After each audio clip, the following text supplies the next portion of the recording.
Hello, Green Team. We are on part 5 of 6 on our series, Writing an Offer. This video will cover completing the addendums and disclosures associated with writing an offer. If you have not seen the first 4 videos, please go back and watch those first. This video will make a heck of a lot more sense if you see those first.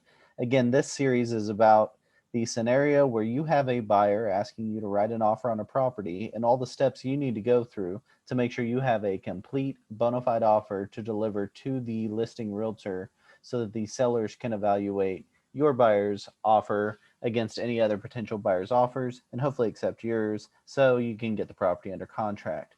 Today, there's 5 steps in these completing addendums and disclosures.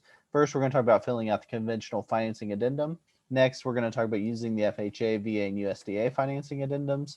We'll explain the disclosures, talk about understanding brokerage services, and understanding contingencies associated with a contract. So let's jump back into it. I'm going to go back to Transaction Desk.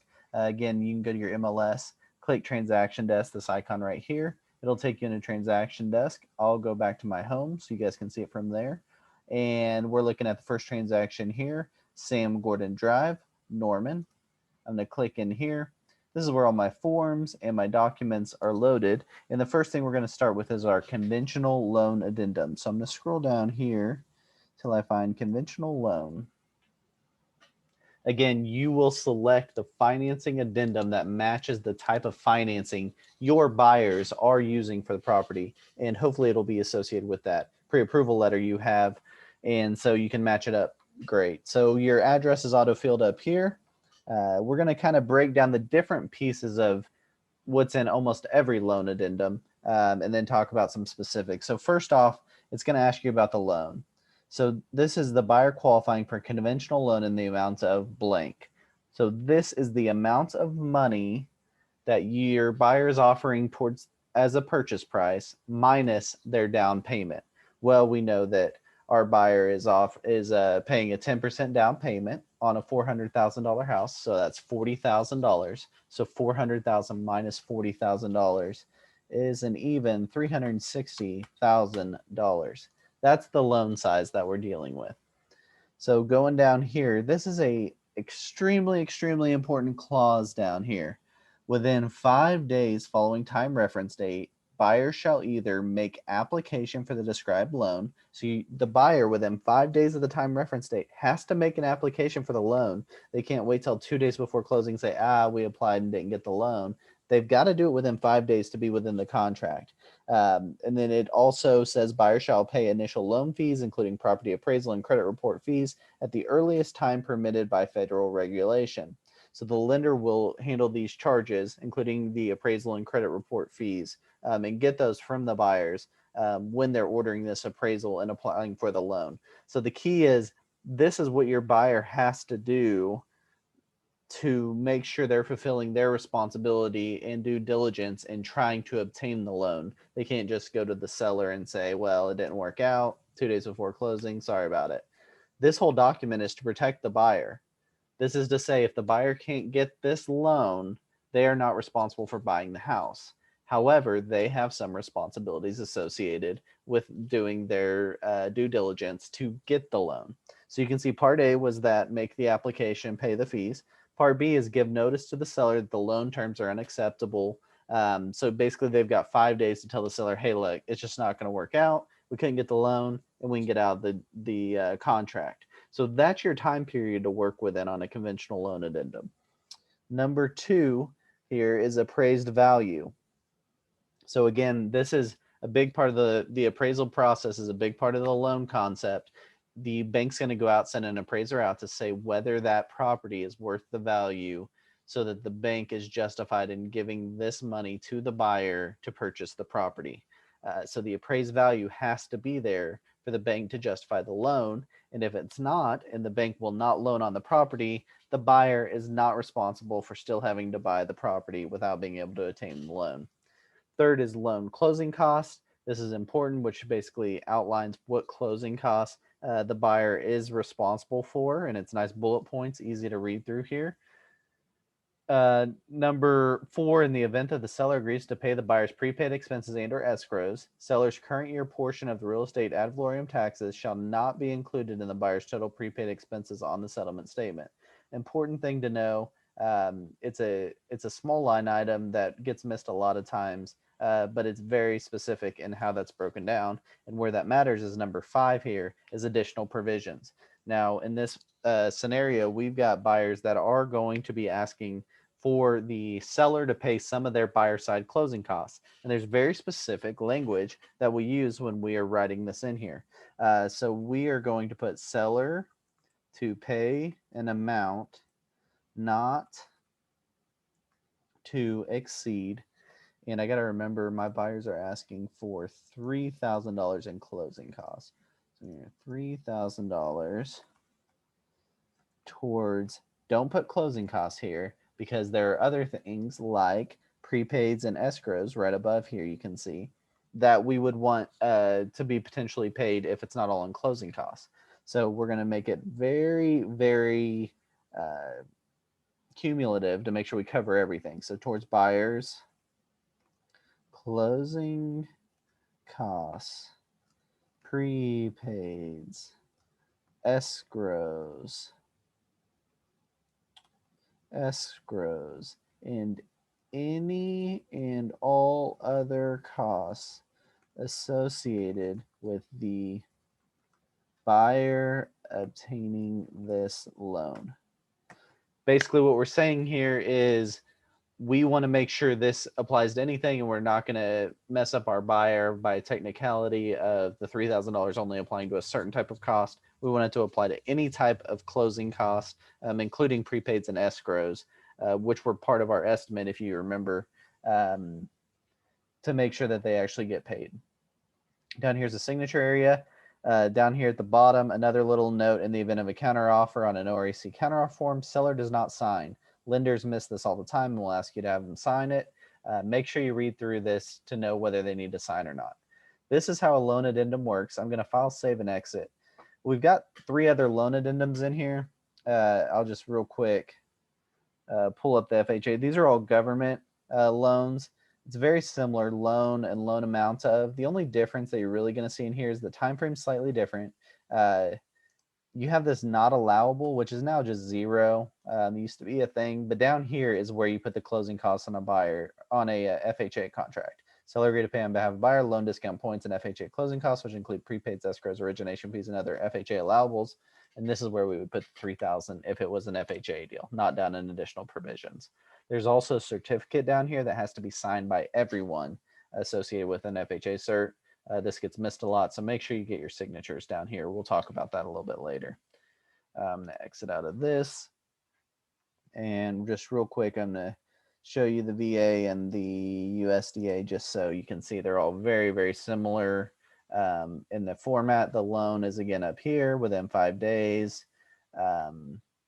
There's a couple of different effects of an appraiser on a VA and FHA. They have different requirements.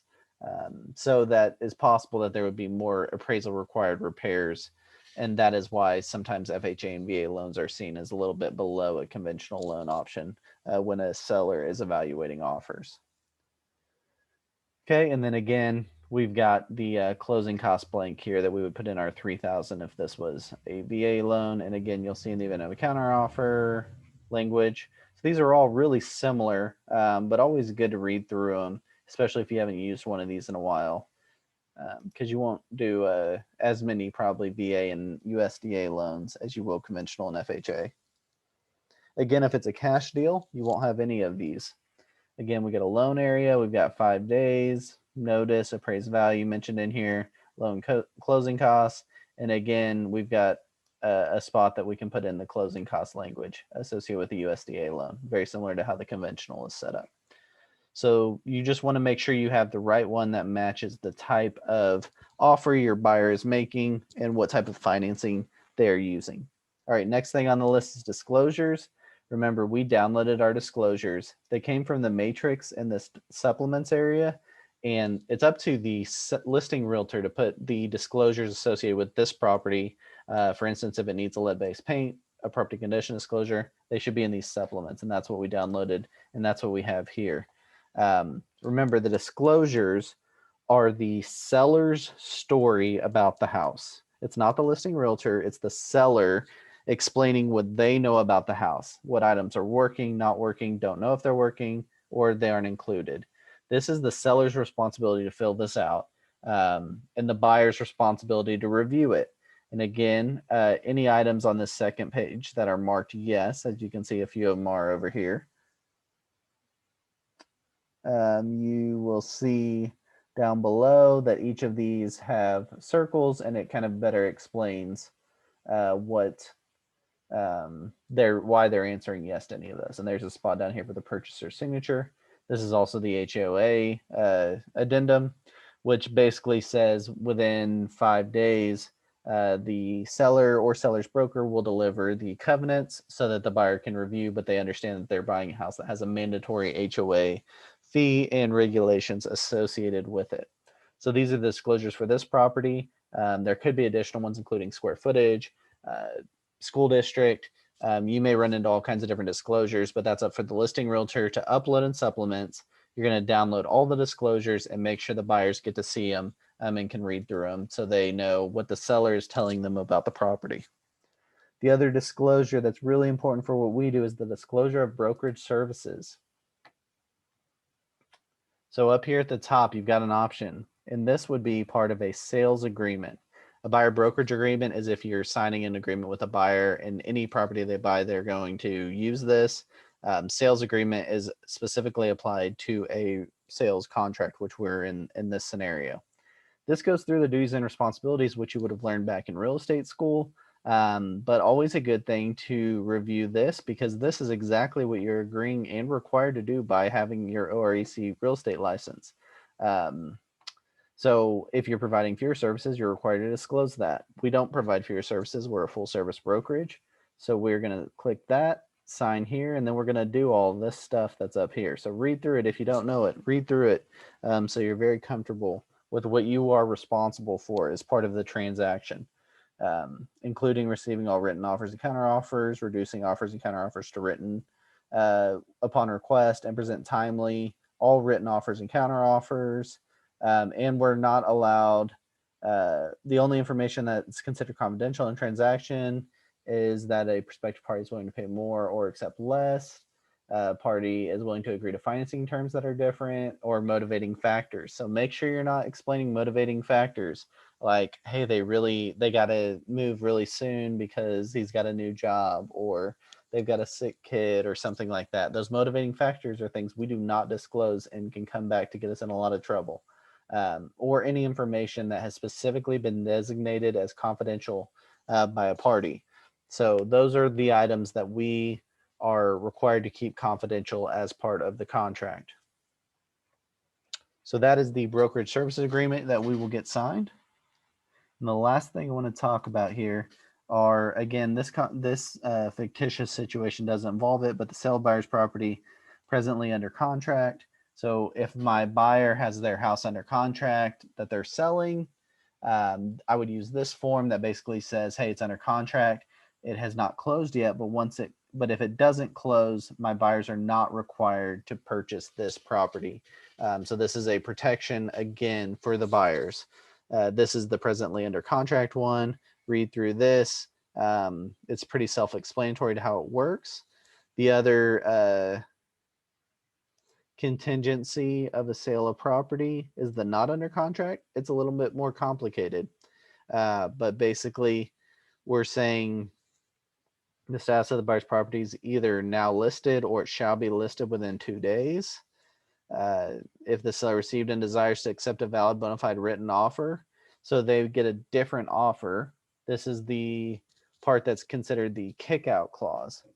If the sellers get another offer and these buyers have not sold their property yet, they have the opportunity to kick out this offer to accept the other offer. The terms that are listed in here are very important in that scenario. So if you have buyers that have a property not under contract and are wanting to make an offer, you need to know this form really well and be able to explain it to them, the exact process that may occur if they buy the property. Again, this isn't our fictitious scenario, but this is an important form to understand as part of an offer. So those are the addendums and the disclosures. And the next video, we'll talk about actually submitting the offer. So we got one video left in this series on writing an offer.